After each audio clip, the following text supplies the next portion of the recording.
Guys आज फिर एक न्यू सीरीज लाया हूँ और पुरानी कंटिन्यू रहेंगी। आप उसकी टेंशन मत लेना। और अगर ये सीरीज पसंद आए तो प्लीज हाइप कर देना और नेक्स्ट पार्ट के लिए 750 लाइक्स और 130 कमेंट्स कर देना बस। जब से पता चला कि मैं इस घर का असली वारिस नहीं हूं, मेरी वो 8 बहनें जो पहले मुझे घास तक नहीं डालती थीं, अब अचानक से मेरे पीछे पागल हो गई हैं। मेरा सिस्टम हैंग कर दिया है। वो असली लौंडे की खटिया खड़ी करने पर तुली हैं और रात को मेरे करीब आने के लिए आपस में ही फुल टू बवाल काट रही हैं। एकदम भारी तबाही। चौथी बहन मुगे मेरी शक्ल देखकर जोर से हंस पड़ी और मुझसे बोली, छोटे भाई, तुम अभी मेरे एकदम नीचे थे और मुझे समझ आ गया था कि तुम्हारी हवा टाइट है। वो बोली, तुम मेरी स्कर्ट में मेरी टांगों से ऐसे चिपके हुए थे जैसे कोई फट्टू, एकदम क्यूट लग रहे थे। ये सुनकर मेरा चेहरा एकदम टमाटर जैसा लाल हो गया था मेरे भाई। हालांकि उस वक्त अंदर एकदम अंधेरा था, लेकिन उस कड़क और गर्म एहसास को याद करके आज भी मेरे दिल की धड़कन एकदम से तेज हो जाती है। सख्त लौंडा पिघल गया मेरा भाई लोग। मेरी धड़कन तेज हो गई। वो मेरी घबराहट देखकर मुस्कुराई और मुझसे बोली कि छोटे भाई, मेरी ये शादी की ड्रेस बहुत ज्यादा भारी है और इसे पहनकर बात करने में मुझे तगड़ा लोचा हो रहा है। सच में, क्या तुम इसे उतारने में मेरी मदद कर सकते हो? उसकी ये बात सुनकर मेरा फ्यूज उड़ गया और मेरी तो एकदम सिटी पिट्टी गुम हो गई थी। कुछ समझ नहीं आया। मैं उससे बोला कि बहन, ये कोई अच्छा आइडिया नहीं है। और हाँ मेरे प्यारे भाई लोग, फाइनली उन फालतू बोर्ड कमेंट्स का पूरी तरह सत्यानाश हो गया है और वो हमेशा के लिए बंद हो गए हैं एकदम। पहले कमेंट सेक्शन खोलते ही बस इमोजीज की भसड़ मची रहती थी, पूरा का पूरा स्क्रीन भर जाता था। लेकिन अब अपना कमेंट सेक्शन एकदम कड़क और बहुत साफ सुथरा हो गया है मेरी जान। पहले लॉन्ग प्रेस करने पर 3 आइकन आते थे, वो नौटंकी अब पूरी तरह बंद हो गई है और उन नल्ले बोर्ड्स के चक्कर में मैं तुम्हारे असली वाले मैसेज भी नहीं पढ़ पाता था। भाई एकदम दिमाग दही। अब तुम्हारे दिमाग में जो भी चल रहा है उसे कमेंट्स में बेझिझक डालो, मैं सब पढ़ सकता हूँ। और आखिर में मैं बस यही दुआ करूंगा कि तुम लोग खूब खाओ पियो और कभी मोटे ना हो और तुम्हारी जिंदगी में रोमांस हमेशा बना रहे। तो चलो अब बिना किसी बकवास के अपनी असली कहानी को एकदम कड़क स्टाइल में शुरू करते हैं मेरे भाई लोग। मुयू यान ने अपना मुंह फुला लिया और झूठा गुस्सा दिखाते हुए बोली, अभी तो मेरी जांघों से कसकर चिपके थे और अब तुम्हें लग रहा है कि यह सही बात नहीं है ढक्कन। उसकी इस बात पर मेरी बोलती एकदम बंद हो गई। मैं हिम्मत करके आगे बढ़ा और झिझकते हुए मुयू यान के पीछे लगे हुए उन बटनों को खोलने में उसकी मदद करने लगा था। उस शादी वाली ड्रेस के फीते खोले और जब वो भारी भरकम ढांचा हटा तो मेरे सामने जो कतई जहर और कातिलाना नजारा था उसे देखकर मेरी तो एकदम सांस ही अटक गई थी। माय गुडनेस, क्या ही बात है। मैंने जल्दी से अपनी नजरें हटा ली और मन ही मन जपने लगा कि गंदी चीजों पर बिल्कुल ध्यान मत दे। मेरी ये भारी घबराहट देखकर मुयुयान को बहुत ज्यादा मजे आ रहे थे, तो वो मटकते हुए बेड के पास गई और अपनी हसीन टांगों को क्रॉस करके एकदम स्वैग और स्टाइल में बैठ गई और फिर उसने अपने बगल वाली जगह पर हाथ थपथपाया था और मुझसे बोली, छोटे भाई मुगी, यहाँ आकर बैठो, वहां दूर क्यों खड़े हो? मैं एक पल के लिए थोड़ा सा हिचकिचाया, लेकिन फिर भी पास जाकर बैठ ही गया था। तभी उसने अचानक से अपना हाथ मेरे हाथ में फंसा लिया और एकदम पक्के इरादे के साथ मुझे देखते हुए बोली कि छोटे भाई मुगी, अब मैं बातों को बिल्कुल भी नहीं घुमाऊंगी। सुन लो, मैं एकदम सीधा मुद्दे पर आती हूँ। मुझे जिंदगी में कोई पछतावा नहीं रखना है। मैं उस छपरी जिया जाई से बिल्कुल भी प्यार नहीं करती। वो बस एक आवारा प्लेबॉय है जिसे बस अपने मजे लूटना आता है। दरअसल बात यह थी कि मुझे अपना सगा भाई ना जानकर वो अभी अपनी इस शादी की ड्रेस को ट्राई कर रही थी कि मैं उसका सगा भाई नहीं हूँ। वो जो शुरुआत में इस परिवार के बिजनेस वाले रिश्ते की बलि चढ़ने वाली थी, अब पूरी तरह से टूट चुकी थी उसका। तो एकदम से पूरा बटाधार हो गया था भाई लोग, कसम से। उस वक्त उसके दिमाग में सबसे पहला ख्याल बस यही आया कि शादी से पहले वो अपनी सबसे कीमती चीज उस इंसान को दे दे जिससे वो सबसे ज्यादा सच्चा प्यार करती है, और साथ ही उस नीच जिया जाई से अपना तगड़ा बदला भी ले सके। इसलिए उसने मुझे सीधे यहाँ अपने पास बुला लिया। लेकिन किसने सोचा था कि ऐसा होगा? हमारे बीच कुछ भी होने से पहले ही उसका वो होने वाला पति अचानक से दरवाजा खटखटाने लगेगा। घबराहट में मुयू यान के पास मुझे उस भारी भरकम ड्रेस के नीचे छुपाने के अलावा कोई रास्ता नहीं बचा था। ये सब सोचकर मुझे उसका पूरा गेम समझ में आ गया कि आखिर माजरा क्या है और वो क्या करने की कोशिश कर रही है। एकदम बवाल यार। तो मैंने बहुत होशियारी से उसे समझाया कि बहन, शादी एक बहुत सीरियस मामला है, तुम्हें अभी भी इस बारे में ध्यान से सोचना चाहिए था मेरी जान। क्या सोचना है? वो मुझे देखकर मुस्कुराते हुए बोली, छोटे भाई मुगी, तुम भी तो मुझे बहुत ज्यादा पसंद करते हो ना? या मैं कुछ गलत कह रही हूँ? बता, वरना तुम अभी इतने करीब क्यों आ रहे थे? क्या मेरी इस खुशबू से तुम लट्टू हो गए थे? ये सुनकर मैं एक बार फिर से शर्मा गया और मन ही मन में उस परफ्यूम की महक के साथ मिली हुई उस खूबसूरत लड़की के शरीर की उस अनोखी खुशबू को बहुत ध्यान से याद करने लगा था। एकदम गजब की महक थी भाई, क्या बताऊं। एक ऐसी खुशबू जो मैंने पहले कभी नहीं सूंघी थी।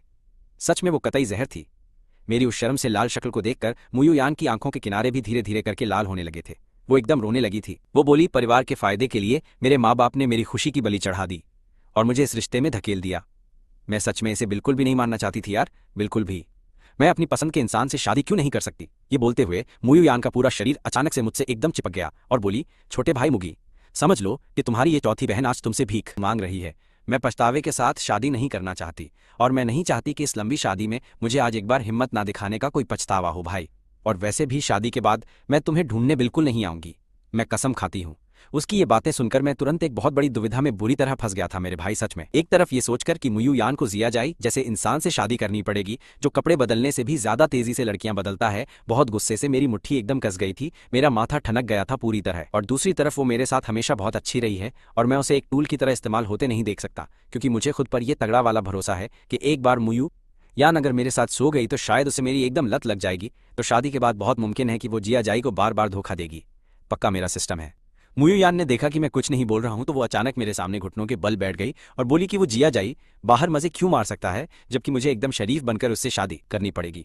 मैं अपनी पसंद का इंसान क्यों नहीं चुन सकती। मैंने मुयू यान को सबसे कमजोर हालत में सबसे ज्यादा बागी वाली बातें करते देखा और मेरा दिल तुरंत ही बहुत बुरी तरह से दर्द करने लगा था भाई। और जैसे ही मैं आगे बढ़कर उसे गले लगाने ही वाला था तभी सबसे गलत टाइम पर मेरा फोन बज उठा। एकदम भारी पनौती लगी। मैं तुरंत थोड़ा होश में आया और फिर मैं जल्दी से खड़ा हो गया और बोला, बहन मैं 1 मिनट के लिए नीचे जा रहा हूँ, मैं बाद में आऊंगा। मुयू यान ने मुझे दूर जाते हुए देखा और तुरंत सिसक कर जोर से रोने लगी थी यार। रही बात मेरी, तो दरवाजा बंद करने के बाद मुझे भी बिल्कुल अच्छा नहीं लगा, क्योंकि अभी मैं खुद को लगभग रोक ही नहीं पाया था। लेकिन मेरे दिमाग ने कहा था कि हो चल पट्टे, मैं ये नहीं कर सकता, एक बार ये शुरू हुआ तो इसका कोई अंत नहीं होगा। मैंने बेबसी में आह भरी और नीचे जाने के लिए मुड़ा, लेकिन जैसे ही मैं सीढ़ियों के ऊपर पहुंचा मैं उस जिया जाए से टकरा गया जो ऊपर आ रहा था। जब उसने मुझे देखा तो उसकी शक्ल तुरंत ही एकदम अजीब सी हो गई थी कसम से, और बोला, ओहो क्या ये मुना परिवार के महान छोटे मालिक नहीं है? नहीं रुको, शियान परिवार के महान छोटे मालिक सही कहा ना मैंने, एकदम सच सच। मेरे प्यारे होने वाले साले साहब बहुत दिनों बाद मिले हो। मैंने उसे एकदम बिना किसी भाव के देखा। असल में मुश परिवार को जो असली मुश परिवार की ही मेहरबानी से हुआ, वो सब जिया परिवार की ही मेहरबानी से हुआ। जिया परिवार के अस्पताल में ही एक हेल्थ चेकअप के दौरान गलती से यह पता चला था कि मेरा ब्लड ग्रुप मुप परिवार वालों के ब्लड ग्रुप से बिल्कुल भी मैच नहीं करता है भाई। इनाम के तौर पर मुयुआन कुआन ने कहा था कि अगर उनका असली बेटा मिल गया तो वो अपनी एक बेटी की शादी उससे करवा देंगे बिना सोचे समझे। उसके बाद जिया परिवार ने अपना पूरा नेटवर्क लगा दिया और मूल परिवार की उनके खोए हुए बेटे को खोजने में बहुत ज्यादा मेहनत की थी। और फिर इस जिया जाई और मूल कोचा जीजी ने यहाँ आने से पहले ही मुझे इस मूल परिवार से बाहर लात मारकर निकालने की पूरी प्लानिंग भी कर ली थी, एकदम सॉलिड वाली। क्या ही बोलूं, मुझे कुछ न बोलता देख जिया जाई मेरा मजाक उड़ाते हुए बोला कि तुम्हारे जैसी शानदार पत्नी से शादी करने के लिए युवान मुझे सच में तुम्हारे इस नकली वाले भाई का शुक्रिया अदा करना चाहिए। क्या हुआ छोटे भाई, क्या तुम मुझसे बहुत नफरत करते हो? मुझसे इसलिए नफरत करते हो कि मैंने तुम्हें आसमान से सीधा नीचे नर्क में गिरा दिया और अब तुम इस इतने बड़े मुझसे परिवार के पैसों पर ऐश नहीं कर सकते, उनके अमीर बेटे नहीं रहे। हाँ हाँ हाँ, तुम मुझसे जितनी ज्यादा नफरत करोगे ढक्कन, मुझे उतना ही मजा आएगा, टेंशन मत लो। एक बार तुम्हारी चौथी बहन मुझसे शादी कर ले फिर मैं उसे बहुत प्यार करूंगा। क्या तुम्हें लगता है कि मैं एक नीच इंसान हूं, एकदम फालतू का, और तुम्हारी चौथी बहन के लायक नहीं हूं? लेकिन सच्चाई तो ये है कि तुम्हारा इस तरह दुखी होना एकदम बेकार है। अब से जब भी तुम मुझे देखोगे तो मुझे इज्जत से जीजाजी कहकर बुलाओगे अपने सामने खड़े। उस पागल इंसान को देखकर मुझे सच में थोड़ा सा पछतावा होने लगा था कि मैंने ये क्या कर दिया है भाई मेरे यार, सच में एकदम। अभी अभी मैंने असल में मुयुआन को मना कर दिया था। अब मुझे लग रहा है कि मैं एक नंबर का बेवकूफ और बहुत बड़ा गधा हूं सच में। ऐसे नीच और घटिया इंसान के साथ मुझे उसूलों और संस्कारों की बात करने की कोई जरूरत ही नहीं थी।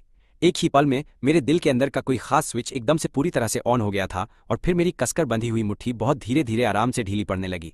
उसके एकदम बाद मैंने अपना सिर ऊपर उठाया और उस जिया झाई को देखा जो अभी भी पागलों की तरह हंस रहा था, और अचानक मेरे चेहरे पर एक बहुत तरस खाने वाली मुस्कान आ गई। उसकी वो अजीब सी हंसी एकदम तुरंत ही बंद हो गई। वो मेरी इस मुस्कान को देखकर थोड़ा हैरान रह गया था। उसे अपने अंदर एक बहुत अजीब सी उलझन और घबराहट भी महसूस होने लगी थी, लेकिन मैंने फिर दोबारा उसकी तरफ बिल्कुल भी नहीं देखा। मैं सीधा उसके पास से गुजरा और नीचे चला गया। वो वहीं पर खड़ा एकदम सन्न होकर मुझे देखता रह गया। वो जितना ज्यादा उस बात के बारे में सोच रहा था उसे उतना ही ज्यादा कुछ तो भयानक लोचा लग रहा था कि आखिर वो लड़का क्यों मुस्कुरा रहा था, लेकिन उसे इस बात का कोई कारण समझ नहीं आ रहा था। वो बस चापा में अपना सिर खुजला सकता था। उसने फिलहाल के लिए इस बारे में ना सोचने का फैसला किया। अपने मेन काम पर ध्यान देना ज्यादा जरूरी था, इसलिए उसने अपने चेहरे पर एक बहुत ही प्यारा और एकदम सोच विचार वाला लुक बना लिया और सीधा मुयुआन के कमरे की तरफ चल दिया। जैसे ही उसने वहां का दरवाजा खोला, वो इस वक्त अपने घर में ग्रे रंग के स्पोर्ट्सवेयर पहने बैठी थी। उसकी आंखें एकदम लाल हो रखी थीं और साफ लग रहा था कि वो अभी बहुत बुरी तरह रोई है।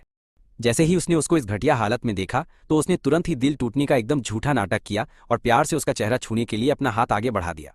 मुयुआन, आखिर तुम्हें क्या हो गया है? तुम्हारी ये प्यारी आंखें इतनी लाल क्यों हैं? क्या तुम्हारी कहीं भी तबीयत खराब लग रही है? मुझे जल्दी से अपनी सारी बात बताओ। उसने तुरंत अपने शरीर को एक तरफ झुका लिया और बहुत ही चालाकी से उसके हाथ को एकदम चकमा दे दिया। मैं बिल्कुल ठीक हूँ, बस अभी थोड़ी सी ज्यादा थकी हुई हूँ। वो ये सब देखकर बिल्कुल भी गुस्सा नहीं हुआ, बल्कि उसने बड़ी ही शांति से अपना हाथ वापस पीछे खींच लिया। मेरी जान, मुझे पता है कि पहले मेरी इज्जत और मेरा नाम बहुत ज्यादा खराब था, जिसकी वजह से तुम्हें बहुत दर्द सहना पड़ा, लेकिन वो सब शादी से पहले की फालतू बातें थी। मैं वादा करता हूँ अब से मैं सिर्फ तुमसे प्यार करूंगा, मैं कभी भी धोखा नहीं दूंगा। उसे इतनी गंभीरता के साथ कसम खाते देखकर वो एकदम सन्न थी। उसने ऐसे वादे तब तक सुने थे जब तक उसके कान से खून नहीं आ गया। शादी से पहले कौन सा मर्द ऐसा नहीं बोलता है। वो उसका मजाक उड़ाने के लिए अपना मुंह खोलने ही वाली थी, लेकिन उसने पहले ही बोलना शुरू कर दिया, मुझ पर ऐसे शक मत करो, मैं सिर्फ बोल नहीं रहा हूँ, एकदम सच कह रहा हूँ। और तुम्हें पूरी तरह से तसल्ली देने के लिए और अपने माता पिता को खुश करने के लिए उन्होंने मेरे लिए एक बहुत ही खास चीज़ तैयार की है। ये बोलते हुए उसने अपनी बेल्ट खोल दी। वो एकदम हैरान रह गई और बिना सोचे समझे तुरंत एक कदम पीछे हट गई और बहुत खौफ के साथ उसे घूरने लगी। तुम ये क्या फालतू की घटिया हरकत कर रहे हो? उसने सीधा सेफ्टी पैंट की एक बहुत ही बड़ी सी जोड़ी बाहर निकाल कर दिखा दी और फिर थोड़ी शर्मिंदगी के साथ उसको समझाने लगा। मेरे माता पिता ने इस चीज पर बहुत सारे पैसे लगाकर स्विट्जरलैंड में एकदम खास तौर पर बनवाया है। ये लड़कों के लिए पवित्रता वाले ताले का नया वर्जन है। नहाते समय को छोड़कर मैं इसे कभी भी अपने शरीर से नहीं उतार सकता हूँ। और सबसे बड़ी बात, ये ताला बहुत ही ज्यादा चालाक है। इसे सिर्फ मेरी घड़ी की फेशियल पहचान का इस्तेमाल करके या इसके साथ दी गई चाबी की मदद से ही खोला जा सकता है। जैसे ही उसने ये सब बोला, उसने तुरंत अपनी कलाई पर बंधी हुई उस घड़ी को उतारकर एकदम उसके चेहरे के सामने कर दिया। तुम देखो, सिर्फ तुम्हारे लिए मैंने खुद को एकदम साफ रखा है। मैं 1 महीने से पीछे पड़ा हूँ और हर रात मेरे पिता खुद मेरी निगरानी करते हैं जब मैं सिर्फ अपने कमरे में होता हूँ। तभी मैं अपने काम खुद से करने के लिए इसे बस थोड़ी देर के लिए खोल सकता हूँ। वो बेचारी ये सब देखकर एकदम सन्न रह गई थी। उसने ऐसी किसी भी अजीब और खतरनाक चीज के बारे में सिर्फ पुरानी और अजीब कहानियों में ही सुना था। उसने कभी भी असलियत में इसे देखने की बिल्कुल उम्मीद नहीं की थी। और ये तो एक एकदम हाईटेक चीज थी जो सीधे एक स्मार्ट घड़ी से जुड़ सकती थी। उसने देखा कि उसका गुस्सा अब थोड़ा शांत हो गया है और वो तुरंत ही उसे बहुत गहरे प्यार और रोमांस भरी नजरों से देखने लगा। मेरी जान, मैं पहले बहुत ज्यादा नासमझ और एकदम बेवकूफ था, लेकिन अब मैं सब कुछ अच्छी तरह समझ गया हूँ। मैं कसम खाता हूँ कि मैं अब से सिर्फ और सिर्फ तुमसे ही प्यार करूंगा और अपनी पूरी जिंदगी तुम्हारे लिए वफादार रहूंगा। ये बोलते हुए उसने अपनी उस स्मार्ट घड़ी की स्क्रीन को जगाया और तुरंत ही ताला खोलने वाले उस कड़क ऐप के इंटरफेस को चालू कर दिया। मैंने फैसला कर लिया है कि हमारी शादी हो जाने के बाद ताले को खोलने की पावर मेरे माता पिता के पास नहीं रहेगी। तुम्हारी मर्जी के बिना मैं कुछ नहीं कर पाऊंगा जब तक तुम मुझ पर पूरा भरोसा नहीं कर लेती। उसकी इन फालतू हरकतों से वो थोड़ी शर्मिंदा हो गई थी और अपना चेहरा इसके सामने ले जाते हुए उसके पास बोलने को कुछ नहीं बचा था। ये सब क्या बकवास है? लेकिन उसका एटीट्यूड इस बात को लेकर बहुत ही ज्यादा सख्त था और उसने उस घड़ी को एकदम कसकर उसके चेहरे के सामने पकड़ लिया। मेरी जान, इसमें अपना चेहरा डाल दो, यही मेरा तुम्हारे लिए सच्चा प्यार है। वो बेचारी बिना मन के आगे झुकी और उस घड़ी के कैमरे को अपना खूबसूरत चेहरा स्कैन करने का मौका दिया। एक छोटी सी बीप की आवाज के साथ चेहरे की सारी जानकारी सफलतापूर्वक अंदर सेट हो गई थी। तभी उसने बहुत ज्यादा संतुष्टि के साथ अपनी घड़ी वापस ली और फिर उसने अपनी जेब से एक चाबी निकाली और उसे सीधा उसके हाथ में प्यार से रख दिया। ये असली वाली फिजिकल चाबी है मेरी प्यारी बीवी। मैं तुम्हें इसे भी अपने पास एकदम सुरक्षित रखने के लिए दे रहा हूँ। मुझे उम्मीद है कि तुम अब से मेरा बहुत अच्छी तरह से ख्याल रखोगी। उसने उस चाबी को कसकर पकड़ा और बहुत धीमी आवाज में बोली, हाँ समझ गई, अब तुम बाहर जा सकते हो, मुझे अकेला छोड़ दो। चलो ठीक है। वो एकदम खुशी के साथ पीछे मुड़ा और बाहर की तरफ भाग गया। आखिरकार उससे शादी करने और उसके बड़े परिवार का इतना तगड़ा सपोर्ट पाने के लिए 1 महीने तक इस पवित्र ताले को पहनना उसके लिए कोई भी बड़ी बात बिल्कुल नहीं थी। वो तो इसे अपनी पूरी जिंदगी पहनने के लिए भी आसानी से तैयार हो जाता। लेकिन जैसे ही उसने दरवाजा खोला, उसके चेहरे की वो खुशी वाली मुस्कान एकदम से गायब होकर जमकर बर्फ बन गई। ठीक उसी समय मैं इत्तेफाक से सीढ़ियों से ऊपर आ रहा था और सीधा उस छपरी से मेरी टक्कर हो गई। ये देखते ही उसका दिल एकदम धक से रह गया और मेरे लिए उसके अंदर की वो भयंकर नफरत तुरंत बाहर आ गई। लेकिन उस लड़की के सामने वो अपना असली घिनौना रूप दिखाने की बिल्कुल भी हिम्मत नहीं कर सकता था। इसलिए उसने तुरंत एक प्यारा सा लुक बनाया और बोला, नमस्ते साले साहब। लेकिन मैंने उसकी तरफ ना देखकर पीछे खड़ी उस लड़की को देखा और मुस्कुराते हुए बोला, नमस्ते जीजा जी। जब उसने सुना कि मैं बाहर खड़ा हूं तो उसके चेहरे पर तुरंत ही एक बहुत शानदार और गजब की खुशी खिल उठी। मेरे प्यारे छोटे भाई मुगे, जल्दी से अंदर आ जाओ, तुम्हारी चौथी बहन को तुमसे कुछ बहुत जरूरी काम है। दरवाजे पर खड़ा वो नल्ला इंसान इस बात को कुछ ज्यादा गहराई से समझ तो बिल्कुल नहीं पा रहा था, लेकिन एक ऐसे एंगल से जिसे सिर्फ हम दोनों ही बहुत अच्छी तरह से देख सकते थे। उसने मेरी तरफ देखकर बहुत ही ज्यादा घिनौनी और खतरनाक हंसी अपने ही घर से निकाला गया। 2 कौड़ी का कचरा अभी भी मुझे अपना फालतू एटीट्यूड दिखाने की हिम्मत कर रहा है। एक बार हमारी शादी हो जाए फिर वो असली वाले छोटे मालिक के साथ मिलकर इसे धक्के मारकर बाहर निकालने का तरीका ढूंढ लेगा।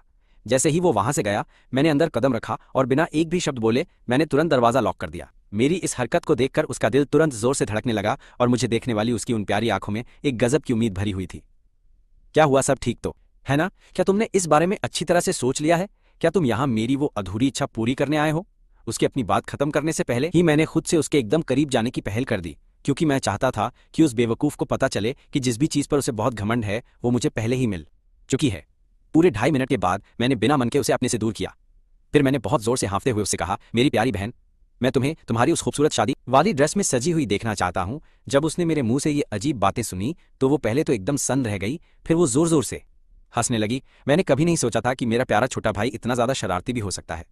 आखिर तुम्हारे इस छोटे से दिमाग में क्या चल रहा है? लेकिन चूंकि तुमने मेरी इच्छा पूरी करने के लिए हाँ कर दी है तो मैं भी तुम्हें निराश नहीं करूंगी। ये कहते हुए वो एकदम सीधी खड़ी हो गई और उस बहुत बड़ी सी शादी की ड्रेस की तरफ चल दी। मैं उसके पीछे गया और उस भारी ड्रेस को वापस पहनने में उसकी पूरी मदद की। जब शादी का जोड़ा वापस पहना गया तो मुयुआन अचानक हिली और मुझे एकदम परफेक्शनिस्ट वाली नजर से देखने लगी, जैसे कोई कमी ढूंढ रही हो।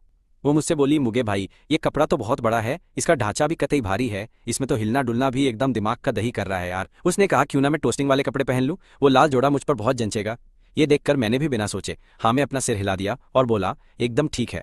जल्द ही वो लाल ड्रेस पहनकर मेरे सामने आ गई। वो कपड़ा उसके बदन से एकदम चिपका था और वो सच में कतई रापचिक लग रही थी। नीचे का स्कर्ट एकदम सही था, उसमें देसी लुक भी था और मॉडर्न हॉटनेस का तड़का भी। कसम से मेरा सख्त लौंडा पिघल गया। वो पूरी की पूरी कतई जहर लग रही थी, एकदम बवाल चीज थी वो। मैं बस पागलों की तरह उसे घूरे जा रहा था। मेरी तो आंखें फटी रह गईं। उसका ये रूप देखकर मेरे तोते उड़ गए। मैं तो बस उसे ही देखता रह गया था यार। उसका दिल खुश था। उसने अपना स्कर्ट उठाया और मेरे सामने गोल गोल घूमने लगी। वो बिल्कुल किसी हूर की परी की तरह लग रही थी। फिर वो मुझसे शर्माकर पूछने लगी, मुगे भाई क्या मैं सुंदर लग रही हूँ? मैंने बिना झिझक के तारीफ करते हुए कहा, एकदम एक नंबर रापचिक लग रही हो। अगले ही पल मैंने बिना टाइम वेस्ट किए उसे अपनी बाहों में उठाया और सीधा मुलायम बिस्तर की तरफ चल दिया। वो एकदम से हैरान होकर जोर से चिल्ला पड़ी। उसके हाथों ने खुद ही मेरे गले को जकड़ लिया। उसका वो लाल जोड़ा और बिस्तर की सफेद चादर एकदम कातिलाना लग रहे थे। कसम से माहौल एकदम गर्म हो गया था और मेरी हवा टाइट हो गई। लगा जैसे कमरे का तापमान अचानक बढ़ गया और पूरे 2.5 घंटे की भसड़ और रोमांस के बाद हम दोनों पसीने से एकदम तरबतर हो चुके थे यार। वो मेरी बाहों में बिल्ली की तरह लेटी थी और प्यार से बोली, मुगे भाई क्या आप अभी हैंडसम लग रहे थे? मैंने अपना भौकाल उसे दिखा दिया। मैंने भी बिना सोचे अपना सिर हिलाया और कहा, हैंडसम तो था लेकिन 10 में से सिर्फ 9 नंबर दूंगा। ये सुनकर वो थोड़ा चिढ़ गई और मुंह बनाकर बोली, सिर्फ 9 ही क्यों दिए, 10 क्यों नहीं? मैंने मजे लेते हुए उसके बालों पर हाथ फेरा और कहा, पहले तो पूरे 10 थे पर अब एक परत उतर गई है ना, इसलिए एक नंबर काट लिया मैंने, समझी तुम? मेरी बात सुनकर वो एक पल के लिए सुन्न हो गई और फिर जोर से हंस पड़ी। तो क्या मुगे तुम्हें अब पछतावा हो रहा है? उसने पूछा। मैंने सिर हिलाते हुए साफ इनकार कर दिया। अरे काहे का पछतावा यार, जब बात यहाँ तक आ चुकी है तो पीछे हटने का मतलब खुद की ही बेइज्जती कराना होगा ना। ये तो मेरा सरासर पोपट हो जाएगा। और अगर मैं खुद से सच में पूछूं कि क्या मुझे कोई पछतावा है तो मेरा जवाब है बिल्कुल नहीं। मेरी बात सुनकर उसने प्यार से मुझे सीधा होठों पर एक हल्का सा किस कर लिया। वो बोली, मुझे पता था मुगे भाई मुझसे बहुत प्यार करता है। मैंने भी प्यार से देखते हुए कहा, हाँ चौथी बहन ये बात तो एकदम सच है यार। सुन तो, जिया परिवार के साथ शादी का क्या सीन है? मैंने सीधे वो सवाल दाग दिया जो मेरे दिमाग में काफी देर से खटक रहा था यार। ये सुनते ही उसकी मुस्कान फीकी पड़ गई। वो वापस मेरी बाहों में लेट गई और उदास होकर एक गहरी सांस छोड़ते हुए अपनी बात कहने लगी। शादी तो हर हाल में होकर ही रहेगी, लेकिन मैं चाहती हूं कि तुम मुझसे एक बात कहो। ये सुनकर मेरा माथा ठनका और मैंने तुरंत अपने दिमाग के घोड़े दौड़ाए। लगता है इसे सिर्फ मेरा शरीर नहीं बल्कि मेरा दिल भी चाहिए, और किसी को प्यार करने का सबसे बड़ा सबूत है उसे पूरी तरह अपना बनाने की हवस। इसलिए मैंने अपने अल्फा वाले स्वैग में धीरे से कहना शुरू किया, बहन मैं चाहता हूं कि मैं जियाज़ई को तुम्हें छूने की इजाजत दूं। मेरी ये बात सुनकर वो जोर से मुस्कुराने लगी। तुम बिल्कुल फालतू का लोड मत लो यार, मैं बस वहां पर शादी करने जा रही हूं, लेकिन उस नल्ले को खुद को हाथ भी नहीं लगाने दूंगी। मैं जिंदगी भर सिर्फ और सिर्फ तुम्हारी ही रहूंगी यार। ये सुनकर मुझे सुकून मिला और मैंने सिर हिलाया। तभी अचानक मेरी नजर वहां रखे ड्रेसिंग टेबल पर पड़ी जहां एक अजीब सी चाबी रखी हुई थी। मैं उसे घूरने लगा। मैंने वो चाबी उठाई और उसके साथ मजे में खेलने लगा। मैंने पूछा, ये क्या बवाल चीज है? बहन वो आलस से करवट बदलते हुए बिस्तर पर पेट के बल लेट गई और मुझे देखने लगी। ये क्या नया लोचा है? उसने हाथों पर अपनी ठुड्डी टिका रखी थी और मेरी आंखों में देखकर बोली, ये उस नल्ले जियाज़ई के पिंजरे की चाबी है। मैंने हैरानी से पूछा, कौन सा पिंजरा? क्या वो कोई कुत्ता है? मेरी उत्सुकता एकदम टॉप पर पहुंच गई थी। मैंने बोला, मुझे पूरी कहानी बता, सीन क्या है? ये देखकर उसने मुझे उस गधे की वफादारी वाली कहानी सुनानी शुरू कर दी यार। उसने बताया कि कैसे जियाज़ई ने अभी उसके सामने अपने प्यार का नाटक किया था और उस महंगे फेशियल रिकॉग्निशन वाले लॉक और इस फालतू सी फिजिकल चाबी के बारे में सब कुछ उगल दिया। ये पूरी बकवास सुनकर मेरी तो हंसी ही नहीं रुक रही थी। मुझे लगा था कि वो एक घमंडी और अकड़ू गधा है, पर मुझे क्या पता था कि वो भी अपनी फैमिली का पाला हुआ कुत्ता निकलेगा। मोयुआन से शादी करने और उसके परिवार का सपोर्ट पाने के लिए वो छपरी इतना नीचे गिर सकता है, ये तो मैंने कभी सपने में भी बिल्कुल नहीं सोचा था यार।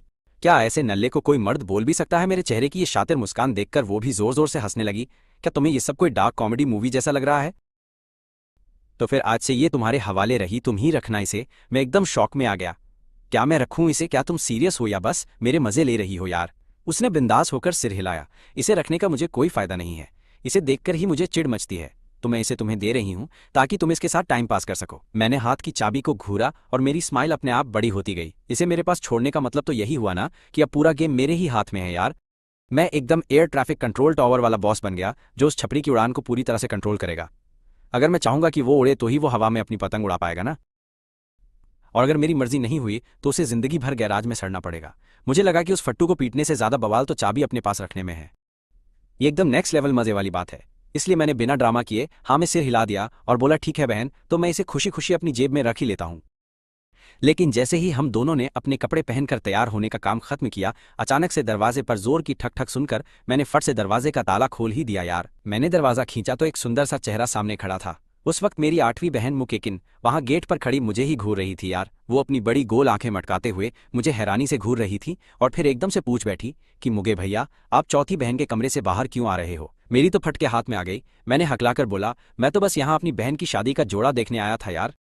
उसने बस इतना ही कहा, ओह अच्छा। फिर उसने पंजों के बल उचकते हुए कमरे के अंदर झांका और किस्मत से उसकी नजर ड्रेसिंग टेबल के सहारे खड़ी हमारी चौथी बहन पर जाकर टिक गई। उसके खड़े होने का तरीका थोड़ा अजीब था, इसलिए उसने तुरंत बिना कुछ सोचे सीधे एक सवाल पूछ ही लिया, चौथी बहन को क्या हुआ? अभी मैंने उसे लड़खड़ाते हुए चलते देखा, उसका चेहरा भी एकदम लाल हो रखा था। यह देखकर मेरा तो धक धक करने लगा था यार, सच में भाई। अरे वो इसलिए क्योंकि उसकी शादी का जोड़ा बहुत भारी और एकदम टाइट है। उसे ज्यादा देर तक पहनने से उसका खून का बहाव रुक गया है, इसी वजह से शायद इसलिए वो ठीक से खड़ी नहीं हो पा रही है, समझे? मुकैक्सिन ने अपनी आंखें झपकाईं।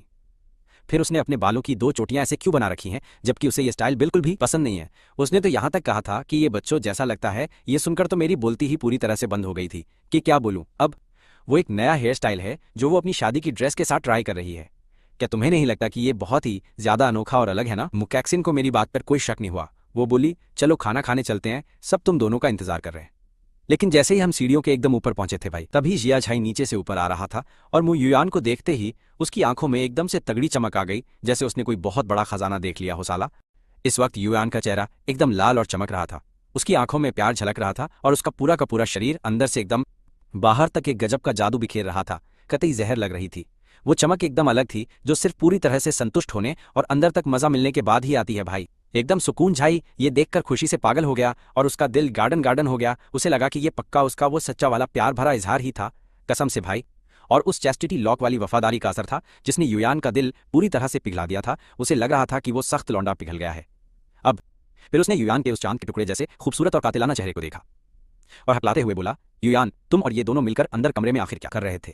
छोटे भाई मुगे के साथ युयान के चेहरे पर कोई भी बदलाव नहीं आया और बिना किसी घबराहट या हवा टाइट हुए उसने बड़े आराम से जवाब दिया कि हम दोनों वहां, मैं बस शादी के लिए कुछ गाउन पहनकर देख रही थी और मैंने छोटे भाई को देखने के लिए कहा था ताकि वो मुझे अपनी अच्छी सी राय दे सके। भाई समझे, वैसे भी चीजों को परखने में छोटे भाई की नजर सबसे ज्यादा तेज है। उसकी पसंद बहुत ही टॉप क्लास की है जो उन महंगे डिजाइनरों से भी लाख गुना बेहतर है। एकदम सच। ये सुनकर मैंने तुरंत हामी भरते हुए कहा, हाँ बिल्कुल सही बात है। अभी बहन ने जो शूही वाली ड्रेस पहनकर देखी थी वो इतनी ज्यादा गजब की खूबसूरत थी कि मैं खुद भी एकदम हैरान रह गया था, जैसे कोई परी धरती पर उतर आई हो। ये सुनते ही झाई और भी ज्यादा खुश होकर मुस्कुराया और बोला, क्या सच में ऐसा है क्या? भाई मजे आ गए, ये तो बहुत ही बवाल बात है, मैं तो उसे देखने के लिए मरा जा रहा हूँ। ये बोलते हुए उसने बड़ी उम्मीद से युयान को देखा, क्या तुम उसे अभी मेरे लिए पहन सकती हो?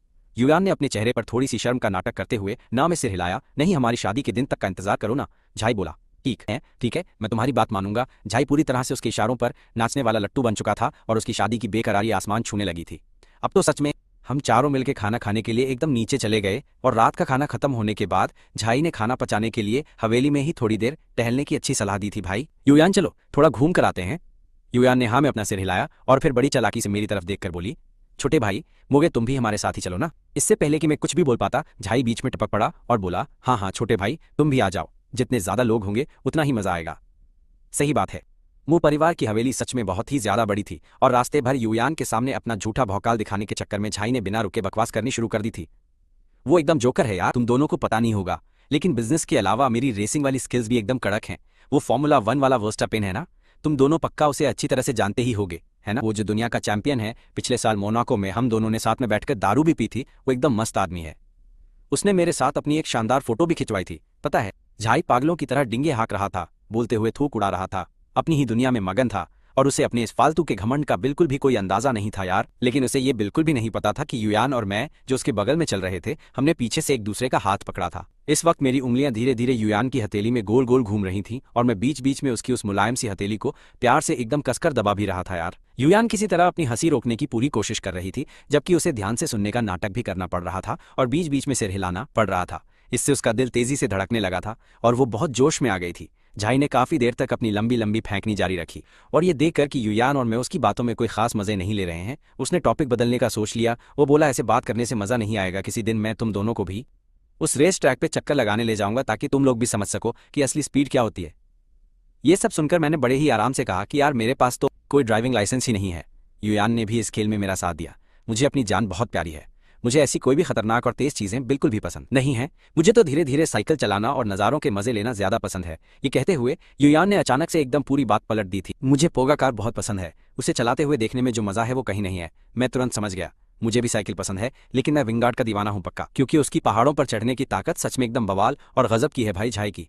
तो ये सब सुनकर हवा टाइट हो गई। पोगा कार और विंगार्ड, ये आखिर किस बला का नाम है बेसाला। उसने तो आज तक इनमें से किसी का नाम नहीं सुना था, लेकिन उसने अपना पोपट होने से बचाने के लिए बहुत फुर्ती दिखाई और वो तुरंत समझ गया था कि युयान के सामने अपनी झूठी शान बघारने और मक्खन लगाने का ये एकदम सही मौका है। इसलिए झाई को तुरंत इसी टॉपिक पर कूदना पड़ा था, वरना उसकी इज्जत का तो पूरा कचरा ही हो जाता। वो बोला, क्या साइकिल? मुझे वो भी बहुत अच्छे से चलानी आती है। मेरे गैराज में बहुत सी बेहतरीन माउंटेन बाइक खड़ी हैं और वो सब बाहर के देशों से एकदम मंगवाई हुई हैं। तो बात ऐसी है कि अगर कोई खेल स्पीड से जुड़ा है तो मैं उस चीज का पक्का खिलाड़ी हूँ। युयान, किसी दिन मैं तुम्हें साइकिल पर घुमाने ले जाऊंगा।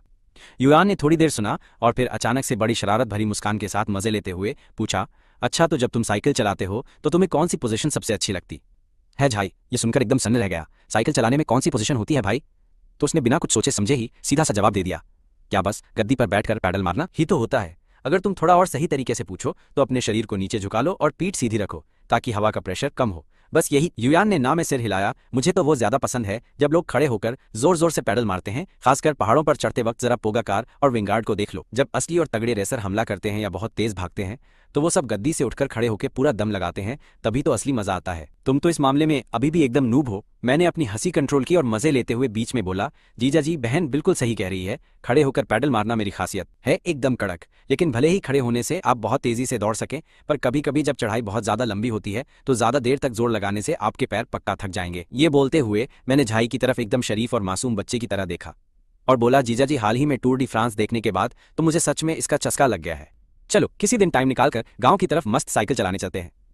अब युयान से अपनी हंसी बिल्कुल नहीं रुक रही थी। उसने जल्दी से अपना चेहरा दूसरी तरफ घुमा लिया और उसके कंधे हंसी से हिल रहे थे।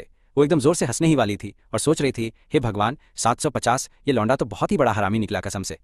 लेकिन झाई को यही लग रहा था कि मैं उससे अच्छी वाली दोस्ती कर रहा हूं, इसलिए उसने सीना चौड़ा करते हुए बहुत ही ज्यादा घमंड से अपनी छाती ठोकी और बोला, हाँ हाँ कोई टेंशन नहीं है, हम सब एक परिवार ही तो हैं और एक दूसरे की मदद करना तो हमारा फर्ज है। अगली बार हम तीनों गांव की तरफ राइड पर चलेंगे। जब तुम पैडल मारते थक जाओगे तो मैं तुम्हें पीछे से धक्का देकर आगे बढ़ने में सपोर्ट करूंगा। मैंने मजे लेते हुए मुस्कुराकर कहा, हाँ हाँ जीजा जी बिल्कुल सही कहा आपने। उन तीनों का टहलना खत्म होने के बाद युयान और मैं दोनों मिलकर उस झाई को उसकी कार तक मजे से छोड़ने के लिए गए और जैसे ही झाई कार में बैठा उसने इंटरनेट पर साइकिल चलाने के बारे में सारी पढ़ाई रटना शुरू कर दिया और हमारी अगली ट्रिप के हसीन सपने देखने लगा था कि मजा आएगा उसे उस ट्रिप तक खुद को एक पक्का साइकिल का प्रो खिलाड़ी जो बनाना था। इसी बीच घर पहुंचते ही मैंने देखा कि हमारी 8वीं बहन केकिन अचानक से मेरे पास आ रही थी। वो बोली, छोटे भाई मुझे तुम एकदम सही समय पर आए हो, जल्दी से मेरे कमरे में चलो, तो मुझे तुम्हारी सख्त जरूरत है। कुछ बहुत मुश्किल मैथ के सवाल हैं जो मेरे पल्ले नहीं पड़ रहे हैं, जल्दी से मुझे थोड़ा पढ़ा दो। ये बोलते हुए केकिन ने मेरा हाथ कसकर पकड़ लिया और मुझे अपने साथ कमरे के अंदर खींचकर ले गई। जैसे ही मैंने केकिन के कमरे में एंट्री ली, एक बहुत ही प्यारी और नशीली सी लड़कियों वाली खुशबू मेरे चेहरे से टकराई। इस वक्त केकिन मेरे पास कालीन पर एकदम पालथी मारकर बैठ गई और फिर उसने अपना छोटा सा मासूम चेहरा ऊपर उठाया और बड़ी सीरियस होकर मेरी तरफ प्यार से देखने लगी। भाई मुझे भाई कल मुझीजी वापस आ रही है, तू उदास तो नहीं है ना? ये सुनकर मेरा दिल एकदम गार्डन गार्डन हो गया और मुझे कतई जहर वाली खुशी मिली। फिर मैंने बड़े प्यार से अपना सिर हिलाया, इसमें उदास होने वाली कोई भसड़ है ही नहीं। मुझा केकिन ने एकदम क्यूट सा मुंह बनाया और बोली, झूठे मुझे तेरी बात पर बिल्कुल भरोसा नहीं है। अचानक से इतने बड़े घर के असली वारिस से सीधा तुम एकदम नकली और फालतू वारिस बन गए हो तो तेरे दिल में पक्का कोई तो तगड़ा दुख या लोचा होगा, पर तू टेंशन मत ले, चाहे बाकी दुनिया कितनी भी दो कौड़ी की हो जाए, मैं हमेशा तेरे साथ एकदम पहले जैसी ही रहूंगी और मैं पक्का तुझे पहले से भी बहुत ज्यादा प्यार दूंगी।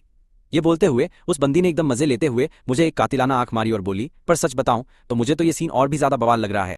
पहले हम भाई बहन थे, लेकिन अब हमारा खून का कोई रिश्ता नहीं है। खुद सोच, अचानक से तुझे 8 एकदम कड़क अमीर और रापचिक बड़ी बहनें मिल गई हैं जिनसे तेरा कोई खून का नाता नहीं है। ये तो एकदम लॉटरी लगने वाला काम हो गया ना तेरा। ये सब सुनकर मेरे दिल का सारा दुख, दर्द और रायता एकदम से हवा हो गया था। मैंने बोला, 8वीं बहन सच में पूरे घर में सिर्फ तेरा ही दिमाग इतना ज्यादा उल्टा और खुराफाती चलता है। उसने झट से बोला, ये कोई उल्टी सीधी बात नहीं है। उसने एकदम नखरे दिखाते हुए मुंह फुला लिया। मैंने कहा, ठीक है बाबा, अब काम की बात करते हैं, जल्दी से मुझे ये वाला खतरनाक सवाल सिखा दे। मेरा तो दिमाग का दही हो गया है, इसे सोच सोच कर मेरे तो बाल झड़ने वाले हैं। ये देखकर मैंने स्माइल दी और आराम से उसकी किताब पकड़कर उसे वो सारा गणित समझाने लग गया था। पढ़ाई खत्म होने के बाद उसने अचानक से अपने बैग में से कुछ बहुत ही धांसू चीज निकाली और जबरदस्ती मेरे हाथ में पकड़ा दी। मेरी तो आंखें ही फट गईं। मुगे भाई, मैंने तेरे लिए एक एकदम बवाल गिफ्ट तैयार किया है। मैंने नीचे देखा तो वो एक कार की चाबी थी जिस पर वो नाचते हुए घोड़े वाला लोगो छपा था, जिसे मैं बहुत अच्छे से जानता था। मैंने बोला, केकिन बहन तुमने ये? वो मुझे सीधा खींचकर खिड़की के पास ले गई और सामने गैराज के बाहर खड़ी उस एकदम रापचिक और चमचमाती हुई कार की तरफ उंगली दिखाई। गैराज के दरवाजे पर जो खड़ी थी वो एकदम लाल रंग की फरारी, 488 पिस्टा थी। उसने बोला, ये तेरे कॉलेज जाने का गिफ्ट है। क्या सब लड़कों को ऐसी बवाल गाड़ियां पसंद नहीं आती? आज से तो हमारे परिवार का एकदम कड़क कॉलेज स्टूडेंट है। भाई, मैंने वो ठंडी चाबी अपने हाथ में पकड़ी हुई थी, लेकिन मेरा दिल अंदर से एकदम खतरनाक आग की तरह सुलग रहा था। पहले चौथी बहन की वो लाखों की रिचर्ड मिल घड़ी और अब इस आठवीं बहन की करोड़ों की फरारी। तभी मुकेकिन ने मेरे उस एकदम सुन्न और शौक वाले चेहरे को बहुत ही मजे से देखा। मेरी फटी हुई शक्ल देखकर उसके दिमाग में एक अलग ही तगड़ा गेम चल रहा था। उसने सोचा, अब और नाटक नहीं, अब सीधा सारे पत्ते खोलकर सिस्टम हैंग करने का टाइम आ गया है। पहले हम सगे भाई बहन थे तो दूर रहना पड़ता था, पर अब जब हमारा कोई खून का रिश्ता ही नहीं है तो फिर फालतू का दिखावा क्यों करना? मुझे इतना हैंडसम और प्यारा लड़का है तो मैं उसे किसी और ऐरी गैरी लड़की को क्यों दूं? जब मैं एकदम हवा टाइट हालत में वो करोड़ों की घड़ी पकड़े था और हाथ में वो लगभग $10 मिलियन वाली फरारी की चमचमाती चाबी लेकर अपने कमरे में वापस आया, तो मुझे लगा जैसे मैं कोई बहुत ही कड़क और धांसू सपना देख रहा हूँ। कल तक मैं बस एक दो कौड़ी का नकली वारिस था जिसे इस घर से धक्के मारकर बाहर निकाला जाने वाला था, और आज मेरे पास एक लग्जरी घड़ी और एकदम भौकाल वाली लग्जरी कार दोनों हैं। मेरी इन बहनों का प्यार सच में बहुत भारी और कतई जहर है, खासकर उस चौथी बहन का प्यार। जब मैंने आज के इस पूरे पागलपन वाले लफड़े के बारे में सोचा तो मैं खुद को रोक नहीं पाया और शर्म के मारे मेरा चेहरा एकदम लाल होकर आग की तरह सुलगने लगा था। अगली सुबह जब मैं नीचे खाना खाने वाले कमरे में गया तो वहां डाइनिंग टेबल पर पहले से ही कुछ लोग जमे बैठे थे। वहां सबसे बड़ी बहन मुयुलू और उसका घर जवाई पतियान हुई गैंग बैठे थे, जिसके साथ उसने आज तक सुहागरात नहीं मनाई थी, और साथ में चौथी बहन मुयोयान भी वहां थी और आठवीं बहन भी वहीं बैठी अपना नाश्ता कर रही थी। जैसे ही मैंने वहां अपनी एंट्री मारी, उस योयान की आंखें मुझे देखते ही एकदम फुल ट्यूबलाइट की तरह चमक उठी थी। उसकी वो आग वाली कातिलाना नजर देखकर मेरे दिल की धड़कन एकदम से रुक गई और मुझे कल का सारा कांड तुरंत याद आ गया। मुझे लगा जैसे मेरे गाल फिर से सुलगने लगे हैं। मैं बस अपना सिर नीचे झुकाकर वहां से तेजी से निकल गया और चुपचाप एक कुर्सी खींचकर बैठ गया। तभी उस केकिन ने एकदम मीठी आवाज में मुझसे बात की और मेरा स्वागत किया था और बहुत ही प्यार से गर्म दूध का एक गिलास खिसकाकर मेरे सामने रख दिया। बोली, मुर्की भाई, गुड मॉर्निंग। क्या कल रात तू एकदम मजे में और शांति से सोया था? मैंने एकदम अजीब सी हालत में झिझकते हुए अपना सिर हिलाया और कहा, गुड मॉर्निंग आठवीं बहन, कल रात की नींद बस ठीक ही थी। जैसे ही ये बात मेरे मुंह से बाहर निकली थी तो उस खाने वाली टेबल का पूरा माहौल एकदम से सन्नाटे वाला और अजीब हो गया था। खासकर उस यान हुई गैंग का चेहरा देखने लायक था। उस टाइम मुझे घूरते हुए उसकी आंखों में एकदम साफ और घटिया नफरत दिखाई दे रही थी, जिसे वो छुपा भी नहीं पा रहा था। और ठीक उसी पल वो बड़ी बहन युलू, जो हमेशा एकदम चुपचाप रहती थी, वो अचानक से जोर से बोल पड़ी, छोटे भाई मुझ के जरा 1 मिनट के लिए इधर आना। ये देखकर मैं एक शरीफ बच्चे की तरह चुपचाप उसके पास चला गया। फिर उसने मुझे सीधा ड्राइंग रूम के कोने में बुलाया, जो एकदम छुपा हुआ था, और फिर बहुत ही ज्यादा प्यार से मुझे देखने लगी। बोली, छोटे भाई मुझे क्या तेरा मूड खराब है या कोई और लोचा है? मैंने आराम से अपना सिर हिला दिया और बोला, नहीं बड़ी बहन, ऐसा कुछ नहीं है। वो बोली, अभी भी फालतू की जिद कर रहा है। जैसे ही युलू ने ये बात बोली, उसने अचानक से अपना हाथ आगे बढ़ाया और एक रुमाल निकाला और फिर बहुत ही ज्यादा प्यार से मेरे होठों के किनारे को पोंछने लगी। तेरे मुंह पे दूध लगा हुआ है और तू अभी भी हवाबाजी करके कह रहा है कि तू एकदम ठीक है। मैं तुम्हारे हैरानी की एकदम सुन्न पड़ गया। मेरी यादों में वो बहन हमेशा कड़क और स्ट्रिक्ट रहती थी, पर आज का उसका ये प्यार भरा रूप सच में एकदम बवाल और कभी ना देखने वाला था। जब उसने देखा कि मैं एकदम चुप हूं तो उसने हार मानकर एक गहरी सांस ली। वो मुजीजी घर वापस आए या ना आए, तू इस परिवार का अपना खून है और हमेशा मेरा बच्चा रहेगा, और तू सिर्फ मेरा है छोटे भाई। मुझे अच्छे से पता है कि तू अंदर से खुश नहीं है, पर मेरी एक बात हमेशा याद रखना, चाहे कितनी भी भसड़ मच जाए, तेरी ये बड़ी बहन हमेशा तेरा साथ देगी और तेरे ही पाले में खड़ी मिलेगी।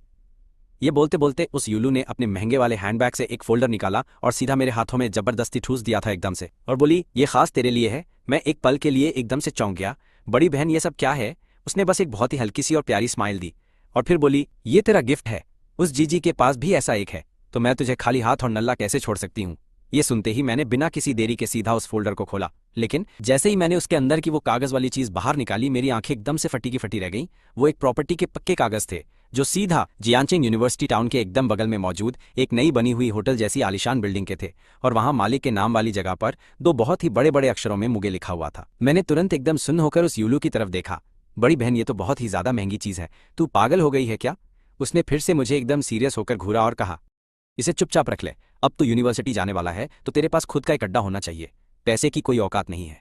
मेन बात यह है कि मैं तुझे अपने पैरों पर खड़ा करने के लिए कुछ तगड़ा बैकअप देना चाहती हूँ, ताकि आगे फ्यूचर में चाहे जो भी कांड हो जाए, तेरे पास हमेशा एक सुरक्षित ठिकाना रहे और तू ना भटके। इस टाइम मेरा दिल अपनी इन बहनों के बेशुमार प्यार से पूरी तरह लबालब भर चुका था। कल उस चौथी बहन की करोड़ों डॉलर वाली वो कड़क घड़ी थी, और फिर उस आठवीं बहन की वो लगभग $10 मिलियन वाली एकदम रापचिक कार, और आज इस सबसे बड़ी बहन की पूरी वो बिल्डिंग जिसकी कीमत कई 100 मिलियन के पार है।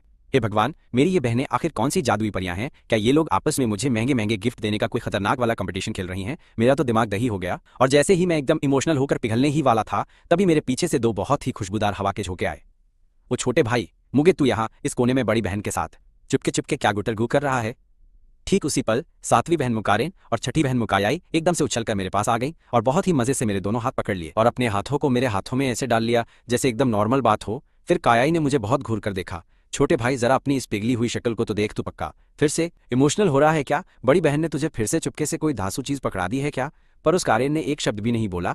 उसने बस सीधा मुझे बाहर की तरफ खींचा।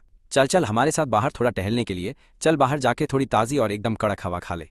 यूलू वहीं अपनी जगह पर चुपचाप खड़ी रही और प्यार से अपने उन तीनों छोटे भाई बहनों की पीठ को दूर जाते हुए आराम से देखती रही। मोइलू के दिमाग में एक साथ बहुत सी बातें घूमने लगीं कि ये लौंडा अब सच में बड़ा हो गया है। अब तो ये एकदम कड़क मर्द बन चुका है जो किसी लड़की का दिल गार्डन गार्डन कर सकता है। अगर मुझे पहले भनक होती कि हमारा खून का रिश्ता नहीं है और मैं घर के फायदे के लिए उस नल्ले दामाद यान हुईगोंग को ना लाती, तो शायद हम दोनों की शादी को पूरे 2 साल हो चुके थे। पर सुहागरात तो दूर की बात, हम हमेशा अलग अलग कमरों में ही सोते थे। हमारा कभी कोई सीन नहीं बना। हमने आज तक एक दूसरे का हाथ तक नहीं पकड़ा था। वो दामाद अपनी कुछ फालतू की उम्मीदों को छोड़कर बाकी चीजों में एकदम शांत और अपनी लिमिट में ही रहता था। उसने कभी कोई रायता नहीं फैलाया था। जब तक कि वो कोई बड़ा धोखा ना दे तब तक मैं उसे धोखा देकर अपना उसूल तोड़ने के मूड में बिल्कुल नहीं थी, क्योंकि वो चीज़ मेरे खुद के उसूलों के एकदम खिलाफ होती। लेकिन अब मुझे सच में बहुत ही गंदा वाला पछतावा हो रहा था अपने उस छोटे भाई को देखकर, जिसे मैंने अपने सामने बड़ा होते हुए देखा था और अब वो मेरी उन छोटी बहनों का शिकार बनने वाला था। ये सब सोचकर मेरा दिल बुरी तरह भारी हो गया और माथा ठनकने लगा। दूसरी तरफ मैं मुकियाई और मुकेन के बीच में फंसा हुआ था और आखिर मुझसे रहा नहीं गया तो मैंने पूछ ही लिया, सच सच बताना, क्या तुम सबने मिलकर ये प्लान बनाया है? कौन सा प्लान? उसने एकदम अनजान बनते हुए अपनी वो बड़ी सी मासूम आंखें झपकाते हुए मुझसे पूछा, जैसे उसे दुनिया का कुछ अता पता ही ना हो। ये सुनकर मैंने उसे घूरकर एकदम सीरियस होकर कहा, ये सारे के सारे गिफ्ट्स तुम सब ऐसे दे रही हो जैसे यहाँ कोई रेले रेस चल रही हो। वो जोर से हंस पड़ी और अपना पूरा शरीर मेरे हाथ पर लटकाते हुए बोली, लोचा हो गया तुमने तो यार, हमें रंगे हाथों पकड़ लिया। हाँ, हमने आपस में बात की थी। मुझ जीजी वापस आ रही है तो मम्मी पापा पक्का बड़ा बवाल करेंगे। हमें डर था कि कहीं तुम्हारा मूड खराब ना हो और तुम खुद को एकदम अकेला महसूस करो, इसलिए हमने आपस में तय किया कि हम तुम्हारा दोगुना ध्यान रखेंगे। अपनी बहन का ये प्यार देखकर सच में मेरे दिल का तो एकदम से सिस्टम फाड़ मौज हो गया। उस वक्त मेरा दिल पिघल गया जैसे किसी ने कड़ाके की ठंड में बड़ा सा अलाव जला दिया हो। तभी मैंने नीचे की तरफ देखा जो मेरे हाथ से चिपक कर लगातार रगड़ खा रही थी, क्योंकि वो मेरे ऊपर थोड़ा सा झुकी हुई थी और मेरे इस एंगल से मुझे उसकी टी शर्ट के अंदर का पूरा एकदम साफ नज़ारा दिख रहा था। वो गहरी और बर्फ जैसी सफ़ेद क्लीवेज देखकर किसी लौंडे का फ्यूज उड़ जाता।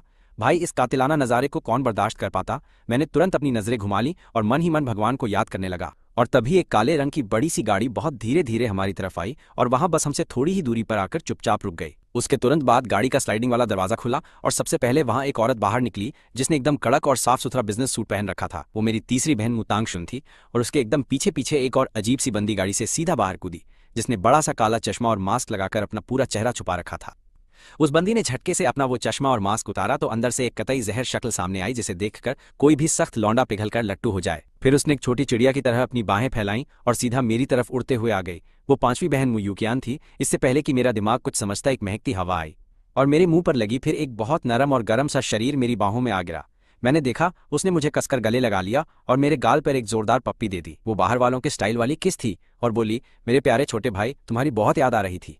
ये सब देखकर तो मैं वहीं के वहीं पत्थर की मूर्ति बन गया। क्या सच में यही वो बंदी है जिसे इंटरनेट पर सब लोग बर्फ की रानी कहते हैं, जिसके सिर्फ दूर से ही दर्शन होते हैं? भाई, इसका ये भौकाल तो एकदम ताश के पत्तों की तरह नीचे गिरकर पूरी तरह तबाह हो गया। और दूसरी तरफ वो तीसरी बहन अपना भारी सा ब्रीफ केस पकड़े हुए बस चुपचाप वहां मेरी तरफ चलकर आ रही थी। पर वो मेरे सामने आकर खड़ी हो गई और उसने एक भी शब्द नहीं बोला, बस अपनी उन गहरी और शांत आंखों से मुझे कुछ देर तक बिना पलक झपकाए देखती रही। उसी वक्त घर के मेन दरवाजे पर बिना किसी आवाज के एक और महंगी गाड़ी आकर रुक गई। वो एक बेंटले थी। जैसे ही उस गाड़ी का गेट खुला तो अंदर से एक हल्के नीले रंग की लंबी सी ड्रेस पहने एक औरत वहां बाहर निकली।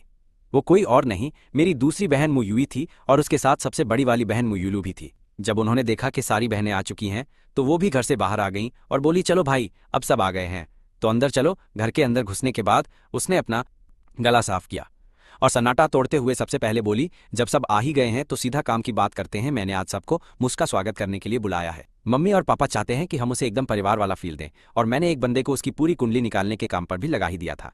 मुझ जीजी 18 साल का है और उसका बर्थडे भी बिल्कुल मुझे वाले दिन ही आता है। वो पढ़ाई लिखाई छोड़ चुका है और पूरा दिन शहर के पश्चिमी इलाके में इंटरनेट कैफे और पूल हॉल में ही पड़ा रहता है और उसने वहां कुछ बहुत ही अजीब और छपरी टाइप के फालतू लोगों के साथ अपनी अच्छी खासी दोस्ती बना रखी है।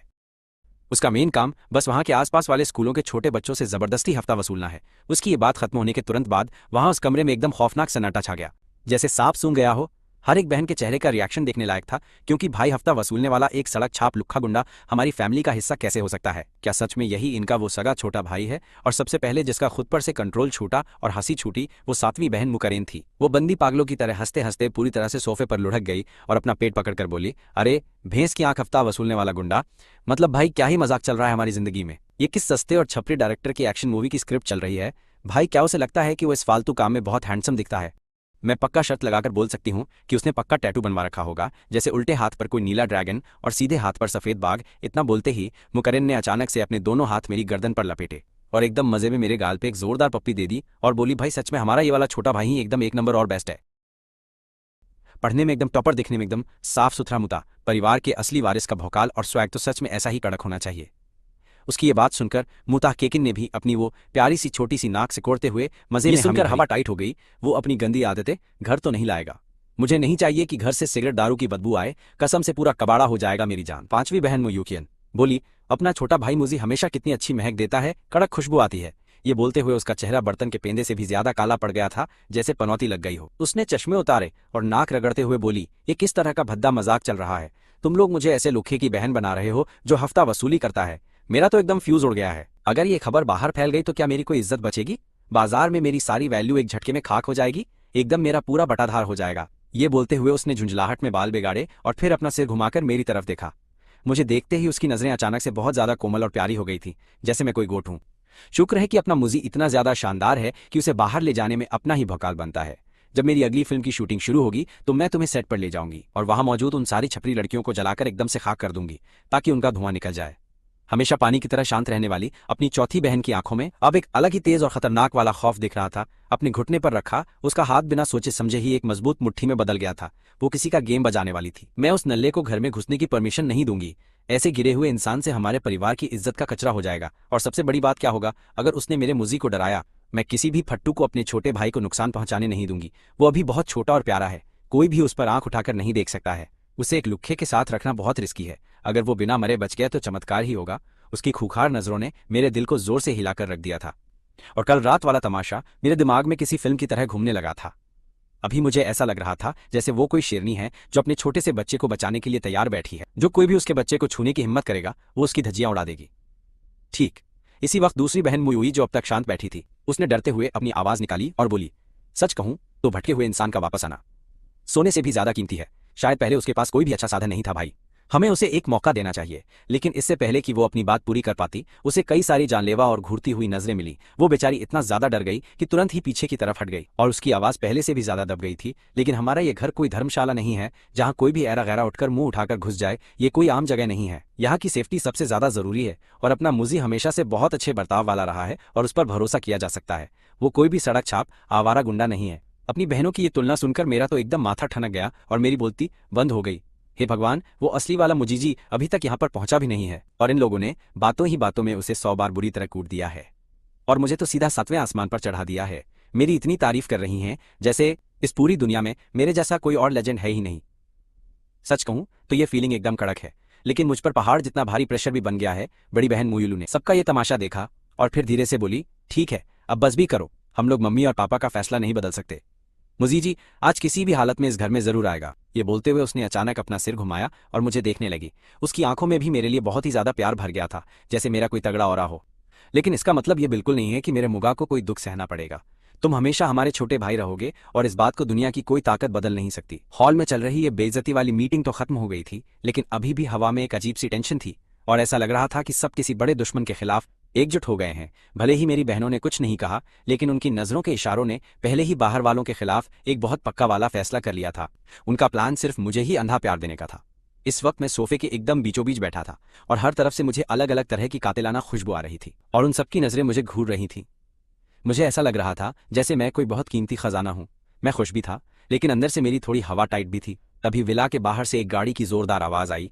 इंजन की आवाज दूर से पास आती गई और आखिरकार दरवाजे पर आकर रुक गई। लग रहा था कि कोई बवाल आया है। हॉल में अचानक से एकदम सन्नाटा छा गया और सबकी नजरें एक साथ दरवाजे की तरफ घूम गई। गाड़ी से बाहर निकलने वाला सबसे पहला इंसान और कोई नहीं बल्कि खुद मु परिवार का मुखिया मु यांग क्वान था और उसके पीछे मां बावजू थी, जिसके चेहरे पर एक्साइटमेंट और थोड़ी घबराहट एकदम साफ दिखाई दे रही थी। वो अपनी खुशी छुपा नहीं पा रही थी। बाहर निकलते ही वो मुड़ी और गाड़ी के अंदर हाथ डाला। उसका रवैया एकदम ऐसा था जैसे वो किसी बहुत ही नायाब हीरे को निकालने वाली हो। जा रही हो, उसने बड़े प्यार से कहा। जी आराम से आना, कहीं तुम्हारे सिर पर चोट ना लग जाए। फिर गाड़ी से एक नमूना बाहर निकला। वो मुजीजी था। इस वक्त उसका एक पैर जमीन पर था और उसने बहुत ही हैरानी से अपना सिर ऊपर उठाया। जब उसने सामने किसी महल जैसा इतना बड़ा विला देखा तो उसके एकदम होश उड़ गए। उसकी आंखें तुरंत ही फटी की फटी रह गईं और उसका मुंह अपने आप खुला का खुला रह गया। उसकी शक्ल एकदम किसी ऐसे देहाती जैसी लग रही थी जिसने पहले कभी दुनिया नहीं देखी हो।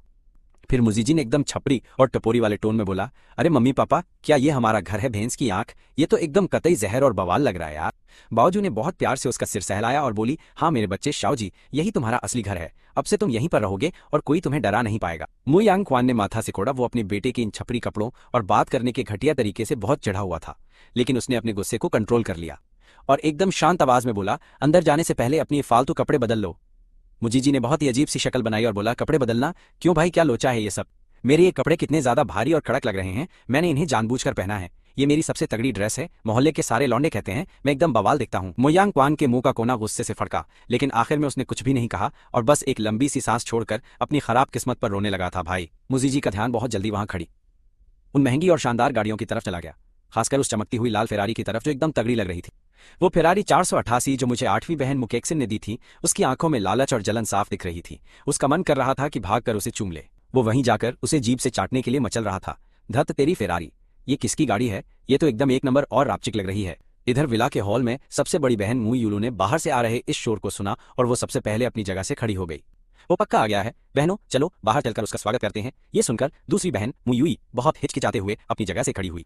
तीसरी बहन मुतांगचुन के चेहरे पर कोई भी भाव नहीं था। उसने अपनी चाय का कप नीचे रखा और एकदम सख्ती से उठ गई। फिर बाकी सारी बहनें भी बहुत ही बेमन से धीरे धीरे उठी।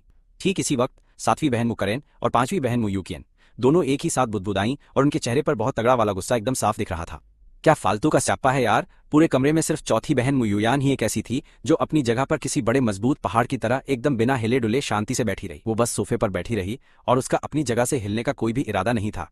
मैंने बहुत ही बेबसी भरी नजरों से मुयुयान की तरफ एकदम देखा। जब उसने मुझे अपनी तरफ देखते हुए पकड़ा तो उसने बहुत ही धीरे से एक लंबी आ भरी, जैसे वो अपना मुंह फुला रही हो और साथ ही अपनी तगड़ी वाली नाराजगी भी दिखा रही हो। लेकिन आखिर में वो भी हार मानकर खड़ी हो गई और बाकी सबके पीछे चलने लगी। लेकिन जब उन आठों बहनों ने उस ब्लीच किए हुए पीले बालों वाले इंसान को देखा और विला की शानदार बनावट को देखकर ऐसे गधों की तरह मुंह फाड़ते हुए देखा जैसे उसने पहले कभी कोई अच्छी चीज देखी ही ना हो, तो उनका दिमाग एकदम से खराब हो गया था। आठों बहनों की भवें एक साथ तन गईं। वो पीले बालों वाला कटोरा कट, एक टाइट खोपड़ी वाली टी शर्ट और वो चिपकी हुई जीन्स जो किसी का भी दम निकाल दे। आंखों को अंधा कर देने वाला ये खतरनाक नजारा किसी बड़े मानसिक परमाणु बम के फटने जैसा था। यहाँ तक कि सबसे बड़ी बहन मुयुलू जो हमेशा शांत रहती थी वो भी कांप गई, भले ही उसके सामने पहाड़ गिर जाए। इस वक्त वो भी एकदम चुप थी और उसकी उन तेज आंखों में, जिन्होंने ना जाने कितने लोगों को देखा था, एक अजीब सन्नाटा था। पहली बार चेहरे पर 3 सेकंड के लिए शौक दिखा। क्या सच में ये मुझ परिवार का खून है? क्या किस्मत ने हमारे साथ 2-2 बार गंदा खेल खेला है? और सन्नाटे को तोड़ने वाली सबसे पहली इंसान चौथी बहन मुयुयान थी, जिसने इस तमाशे को देखकर अपना मुंह खोला था और एकदम से बोलना शुरू किया। वो दूर खड़े मुजीजी पर बिना किसी शर्म के उंगली दिखाते हुए जोर से हंसने लगी। हे भगवान, क्या ये कोई मेन डीजे है जो किसी सस्ती झोपड़पट्टी वाले नाइट क्लब से भागकर यहाँ आ गया है? क्या इसके ये पीले बाल किसी सस्ते मशरूम की तरह दिखने की कोशिश कर रहे हैं? ये तो एकदम जोकर लग रहा है। सातवीं बहन मुकरिन भी इतना जोर से हंसी कि वो सीधी खड़ी नहीं हो पा रही थी। मेरा तो दिमाग दही हो गया है। मेरी एकदम वॉट लग गई है। मुझे लग रहा है जैसे मेरी आंखों में कोई भयंकर चोट लगी है। मुझे ठीक होने के लिए मुगे से बस एक पप्पी चाहिए। बहनों मुझे बस एक बात सच सच बताओ, इसकी पैंट इतनी ज्यादा टाइट है, क्या इसे रास्ते पर चलने में कोई अजीब सी दिक्कत नहीं होती होगी? पांचवी बहन मुयुयान ने अपना चश्मा नीचे उतार दिया। उसका पूरा चेहरा एकदम ही निराशा से भरा हुआ था।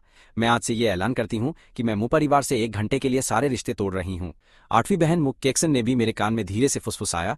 छोटे भाई मुगे, वो बहुत अजीब लग रहा है। वो बिल्कुल भी अच्छा इंसान नहीं लग रहा है। तुम ही सबसे ज्यादा हैंडसम हो। चलो अब बस भी करो। सबसे बड़ी बहन मुयुलू ने आखिरकार बीच में बोलते हुए इस बेइज्जती वाले शानदार और मजेदार खेल को पूरी तरह से रोक दिया और अपनी बात हम सबके सामने रख दी। उसने एक लंबी गहरी सांस ली, जैसे वो अपनी इस सांस से अपने दिल में बैठी भयंकर खामोशी और अपनी बहुत बड़ी निराशा को अंदर ही दबा लेना चाहती हो। चाहे जो भी हो, लेकिन वो हमारी माँ और पापा का असली बेटा है। चलो अब चलते हैं, चलो उससे मिलकर आते हैं। ऐसा कहने के बाद उसने सबसे आगे होकर अपनी लंबी टांगों से चलना शुरू कर दिया। वो आगे बढ़ी और सीधा दरवाजे की तरफ तेजी से जाने लगी।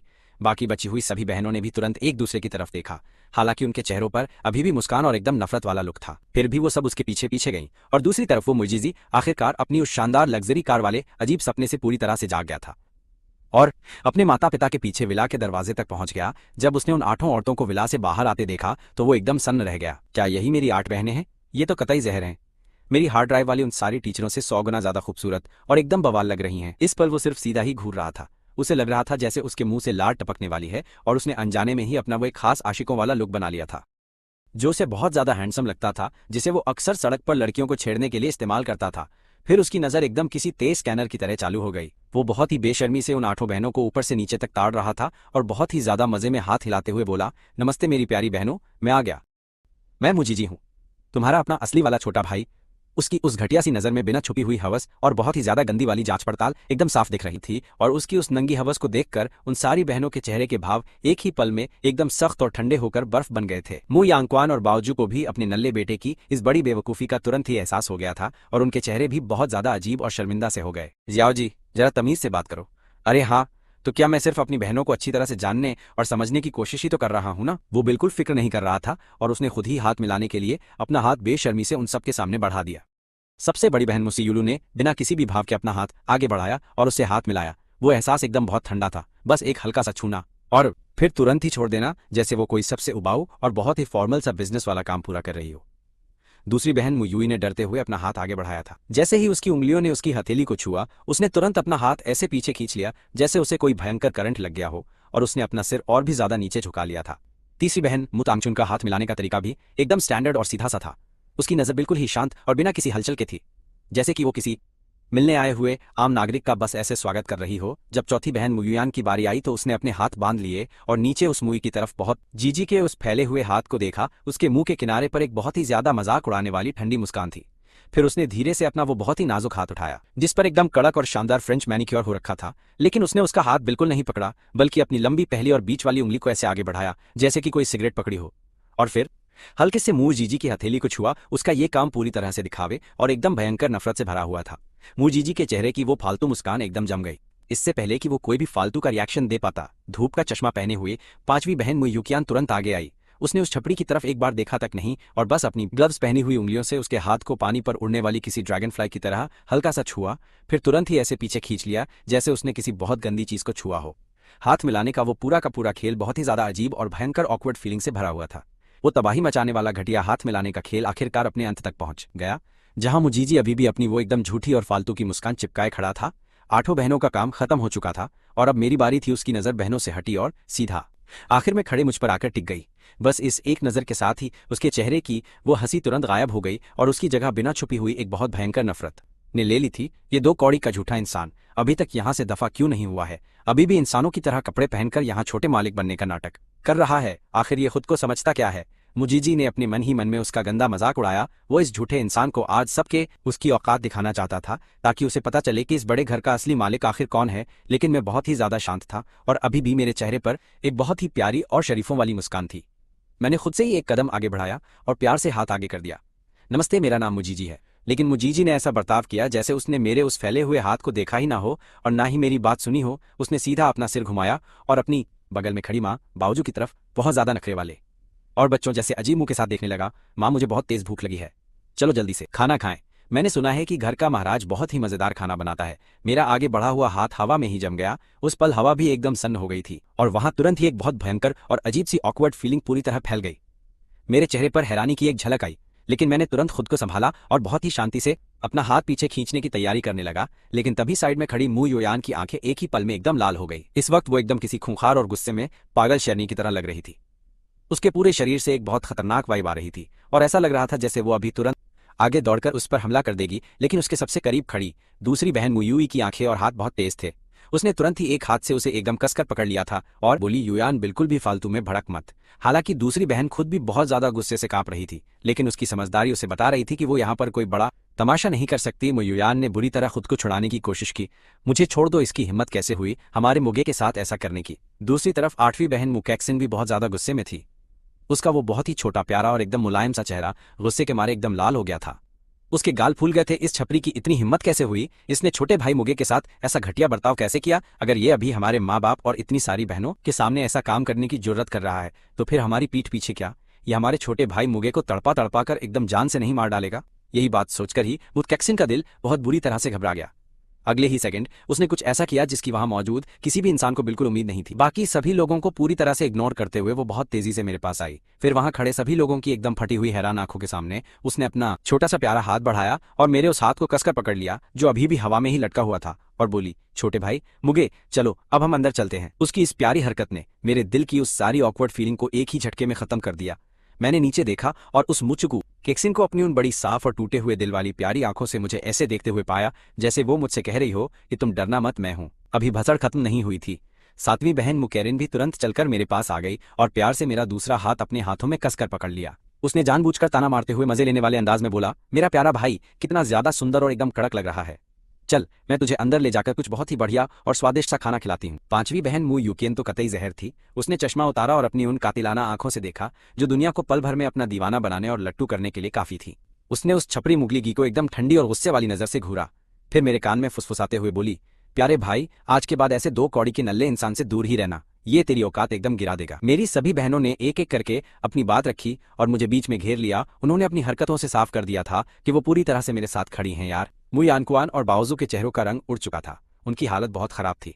उन्होंने सपने में भी नहीं सोचा था कि ये सब रायता फैलेगा, कि उनके सगे बेटे के घर लौटने के पहले ही दिन उसका अपनी बहनों और मेरे साथ इतना भयंकर और खतरनाक वाला लफड़ा हो जाएगा। ये एकदम बवाल था। हम सभी लोग एक साथ बैठक के अंदर आ गए। वहां का माहौल इतना ज्यादा अजीब और खामोश था कि किसी की भी डर के मारे हवा टाइट हो जाती। यार बैठक में पहुंचने के बाद हर कोई शांति से अपनी अपनी जगह पर वापस बैठ गया। मैं अभी भी अपनी बहनों के बीच में मजे से बैठा था, जबकि उस नल्ले गीगी को बहुत दूर बिठाया गया। उसे मम्मी पापा के बगल में बैठाया गया था। वो दूर से हम सबको घूर रहा था, मानो हम दोनों के बीच कोई बहुत बड़ी दुश्मनी की दीवार खड़ी हो गई हो। माहौल को थोड़ा हल्का करने के लिए बाओजू ने उस ढक्कन गीगी की तरफ देखकर मुस्कुराते हुए कहा, बेटा शियाओजी, अपनी बहनों को अपने बारे में कुछ तो बता दे यार, ताकि तुम सब लोग एक दूसरे को बहुत अच्छे से जान सको। वो नल्ला गीगी तो बिल्कुल भी शर्मीला इंसान नहीं था।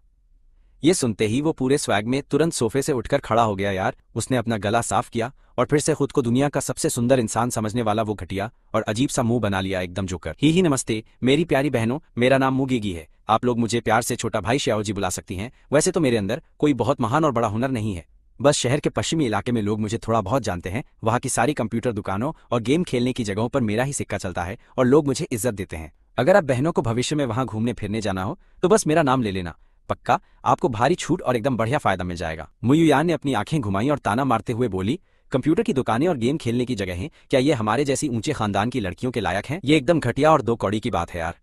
जैसे ही उस छपरी गीगी ने बोलना शुरू किया, उसने अपने सूखे और पतले से हाथ पैर हिलाने शुरू कर दिए। उसने मुक्केबाजी वाले पैंतरे दिखाए और हवा में गेंद फेंकने की नौटंकी की, जो उसे लग रहा था कि सच में बहुत ही ज्यादा धांसू लग रही है। मुझे ऐसे किताबी कीड़े वाले इंसानों से सख्त नफरत है जो अपना सिर हमेशा किताबों में घुसा कर रखते हैं। उनमें मेरी तरह बिल्कुल भी कोई मर्दानगी वाली बात नहीं होती है यार, वो एकदम नल्ले होते हैं। मेरे पीछे पागल लड़कियों की लंबी लाइन सड़क के एक कोने से दूसरे तक लग सकती है। उसकी ये बातें सीधा मुझ पर निशाना थीं। ये देखकर मम्मी पापा के चेहरे शर्म से पीले पड़ गए। बावजू ने बीच में उसे कई बार रोकने की कोशिश की, लेकिन उस गधे ने हर बार उसे एकदम अनसुना कर दिया। मेरी सभी बहनें उसकी ये फालतू बकवास तब तक सुनती रहीं जब तक कि शर्म के मारे उनके पसीने नहीं छूट गए। आखिरकार उस जोकर मुगीगी की वो झूठी और पकाने वाली वीर गाथा खत्म हुई। वो एकदम घमंड में वापस अपनी जगह पर बैठ गया और अपनी बहनों से झूठी तारीफ सुनने का इंतजार करने लगा, लेकिन उसके हिस्से में सिर्फ और सिर्फ एक भयानक और खौफनाक सन्नाटा ही आया। यार बावजू ने किसी तरह उस अजीब माहौल को संभालने की कोशिश की और बोली, ठीक है, अब शियाओजी ने अपने बारे में सब कुछ अच्छे से बता दिया है।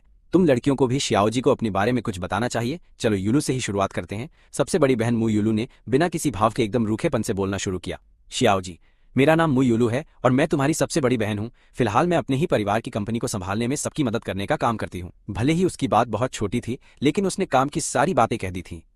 मुगीगी इज्जत दे रहा था। एक इंसान की बात सुनकर ही वो पूरी तरह से हैरान रह गया और पागलों की तरह सवाल पूछने लगा, वाह बड़ी बहन तो सच में बहुत धांसू है। तो क्या आप बहुत अमीर हो? और तीसरी बहन, क्या आप कोई सरकारी नौकरी करती हो? क्या आप सच में कोई बड़ी अफसर हो? अगर भविष्य में कोई मुझे पीटेगा तो क्या मैं आपके पास आ सकता हूँ? लेकिन जब हमारी चौथी बहन मुशुयान की बारी आई तो वो बस सोफे पर टेक लगाए बैठी थी। उसने उस मुगीगी की तरफ सीधे देखा भी नहीं, बस नाक सिकोड़ते हुए कहा, मुयुयान। ये सुनकर वो गीगी एक पल के लिए एकदम सुन रह गया, लेकिन उसने हार नहीं मानी और बेशर्मों की तरह फिर से पूछ लिया, चौथी बहन, तुम तो बहुत सुंदर हो, तुम जिंदगी में करती क्या हो? मुल्ला युयान ने अपना चेहरा सीधा दूसरी तरफ घुमा लिया और अपने नाखूनों को बड़े ध्यान से देखने लगी। उसने उसे पूरी तरह नजरअंदाज कर दिया। कमरे का माहौल फिर से एकदम अजीब हो गया। उसी वक्त बाऊजी की आवाज में एक अजीब सी विनती और मिन्नत सुनाई दी, युयान बेटा, मेरी खातिर कुछ तो बोल दे। तब जाकर मुझसे युयान ने चिढ़ते हुए बहुत ही बेमन से सिर्फ एक ही शब्द बोला, बेरोजगार। आखिरकार मेरी बारी आई। मैं अभी खड़ा ही हुआ था कि मुगीगी ने एकदम चिढ़ते हुए अपना हाथ हिलाया और बोला, इसकी कोई जरूरत नहीं है, मुझे अभी नाश्ता करने जाना है। उसके मुंह से ये बात निकलते ही कमरे का माहौल एकदम खतरनाक हो गया और सन्नाटा छा गया। मुनयुयान का फ्यूज उड़ गया और अब उससे ये बदतमीजी बिल्कुल भी बर्दाश्त नहीं हो रही थी। उसने गुस्से से पागल होकर मुगीगी की नाक पर उंगली उठाई और चिल्लाते हुए बोली, मुगीगी, तुम्हारी इतनी हिम्मत कैसे हुई? तुरंत अभी मुगी से माफी मांगो। मुगियान को इतना गुस्सा करते देख मुकेक्सिन भी अपनी जगह से खड़ी हो गई और आग में घी डालते हुए पूछने लगी, प्यारे भाई, मुगे ने तुम्हारा क्या बिगाड़ा है? तुम बार बार उसे निशाना क्यों बना रहे हो? ये सुनते ही वहां का माहौल किसी खींचे हुए तार की तरह एकदम खतरनाक और भारी हो गया और बहुत ज्यादा अजीब हो गया था। मुगीगी इस पूरे तमाशे को देखकर एकदम सुन्न पड़ गया था। उसने कभी सपने में भी नहीं सोचा था कि मेरे जैसे नकली लड़के की इन बहनों के दिलों में इतनी इज्जत होगी। उसने तो बस घमंड में एक बात बोली थी और सीधे मधुमक्खी के छत्ते में हाथ डाल दिया। वो हकलाया मेरा वो मतलब बिल्कुल भी नहीं था।